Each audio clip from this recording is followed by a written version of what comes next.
여러분 노키아라는 회사 아시나요? 한때 전 세계 휴대폰 점유율의 40%를 차지하고 있었던 글로벌 기업. 핀란드의 국민 기업. 2000년대 초반만 해도 10명 중 4명이 노키아 폰을 썼을 만큼 엄청난 글로벌 기업이었죠. 근데 2013년 마이크로소프트에 72억 달러에 팔립니다. 6년 만에 시가총액이 1,500억 달러에서 72억으로 끝없이 떨어졌고, 더 웃긴 건 마이크로소프트도 2년 후에 76억 날리고 포기해버립니다. 오늘은 노키아가 어떻게 망했는지 알아보겠습니다.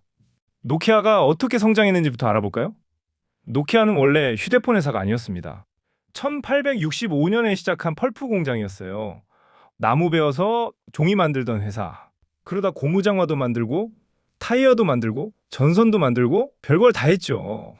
1990년대 들어서 우리 통신만 하자 결정을 내립니다. 이게 대박이 났어요. 그리고 1998년 모토로라 제치고 세계 1위 휴대폰 회사가 됩니다. 노키아 3310 기억나시나요? 바닥에 던져도 안 부서지는 전설의 폰, 그게 노키아입니다. 2007년 노키아는 전 세계 점유율 40.4%, 연간 4억 3,700만 대 판매, 세계 스마트폰 시장 49.4% 차지, 2위였던 삼성이 13.8%였으니까 그냥 독주였던 거죠. 핀란드 GDP의 4%, 헬싱키 증시의 70%가 노키아였습니다. 그런데 이렇게 잘 나가던 회사가 어떻게 망했을까요? 2007년 1월 9일, 애플의 스티브 잡스가 아이폰을 세상에 공개합니다. 그때 노키아 반응이 뭐였는지 아세요? 웃었습니다, 진짜로. 노키아 임원들이 실제로 이런 말을 했다고 하죠. 터치스크린? 사람들은 버튼을 원합니다. 키보드 없이 어떻게 문자를 쳐요? 카메라도 별로고 3G도 안 되는데 뭐가 혁명이에요? CEO는 기자들한테 이렇게 말했어요. 애플은 휴대폰을 한 번도 만들어 본 적이 없잖아요. 우리는 30년을 했는데요. 완전 오만했던 거죠. 근데 여기서 진짜 충격적인 사실 하나. 노키아는 2004년에 이미 터치스크린 스마트폰 프로토타입을 만들었었습니다.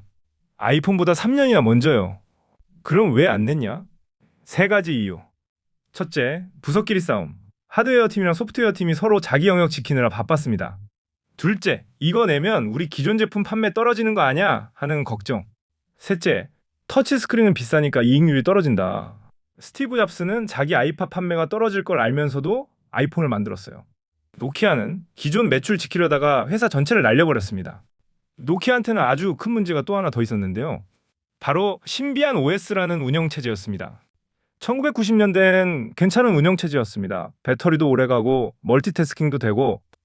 근데 문제는 2007년에도 여전히 1990년대 코드를 쓰고 있었다는 거예요. 쉽게 말하면 1990년대 설계도로 2010년대 집을 짓는 거랑 똑같았던 겁니다.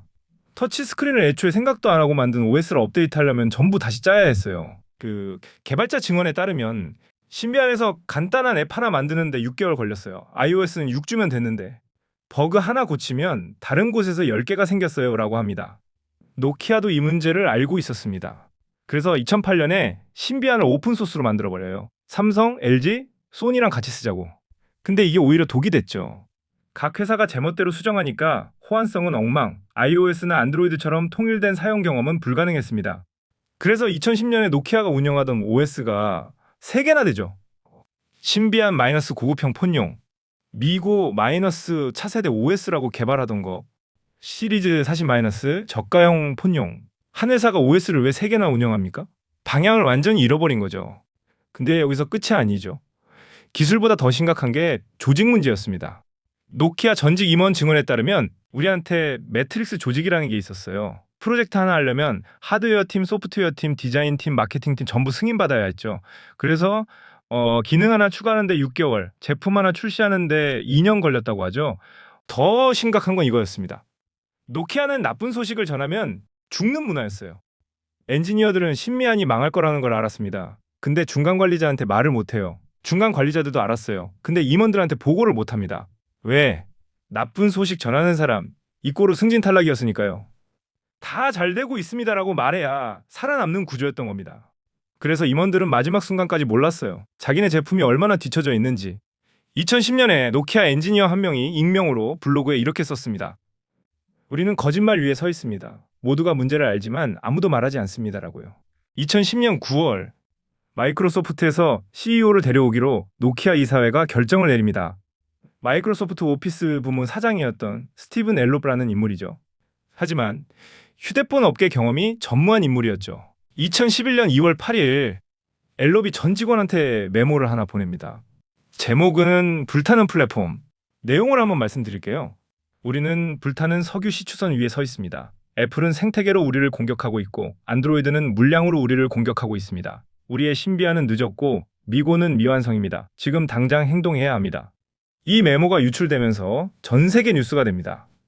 그리고 3일 후 엘롭이 발표합니다. 노키아는 윈도우 폰을 메인 플랫폼으로 선택했습니다. 세상이 경악했죠. 안드로이드는요? 엘롭의 논리는 이거였어요. 안드로이드 선택하면 우리는 삼성 다음 2등 업체가 됩니다. 윈도우 폰 선택하면 우리는 마이크로소프트의 메인 파트너가 되는 거죠. 이론적으로는 맞는 말이었습니다. 근데 현실은 완전히 달랐어요. 윈도우 폰을 쓰기에는 너무나 많은 문제가 있었습니다. 첫째는 앱이죠.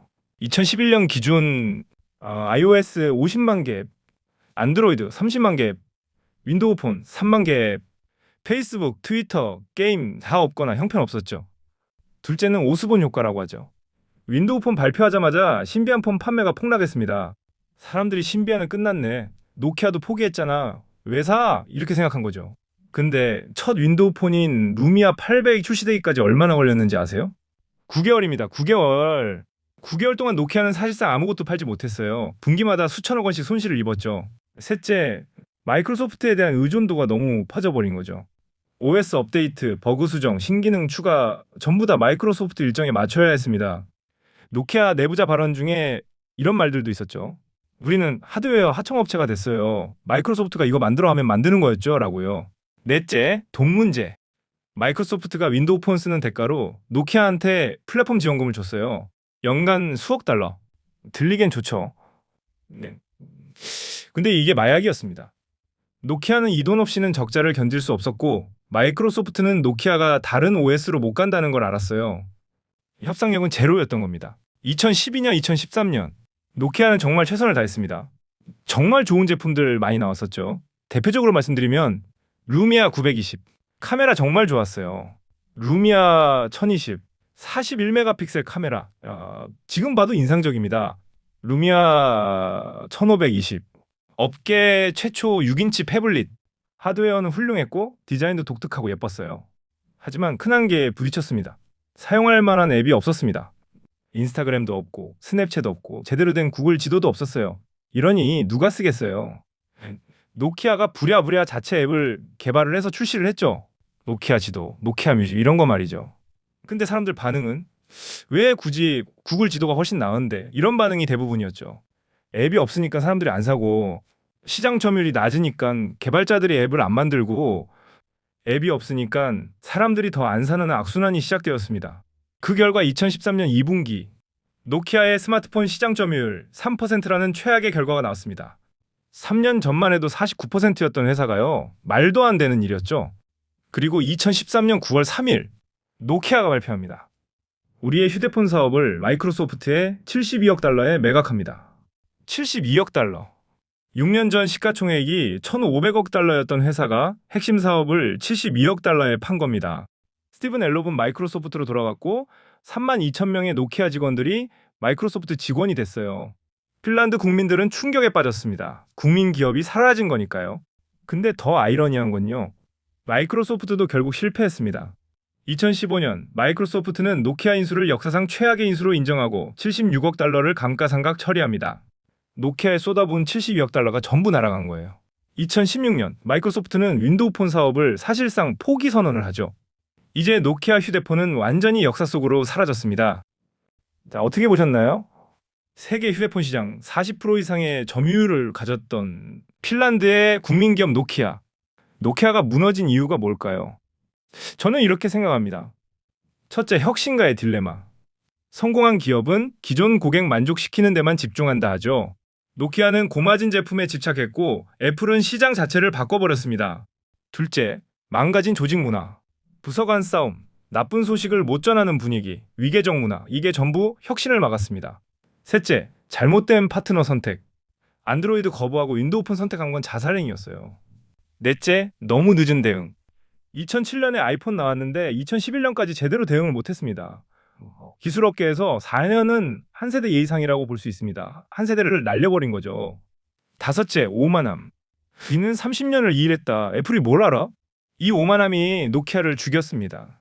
2024년 현재 노키아는 아직 존재합니다. 근데 휴대폰 회사가 아니에요. 지금은 5G 네트워크 장비를 만듭니다.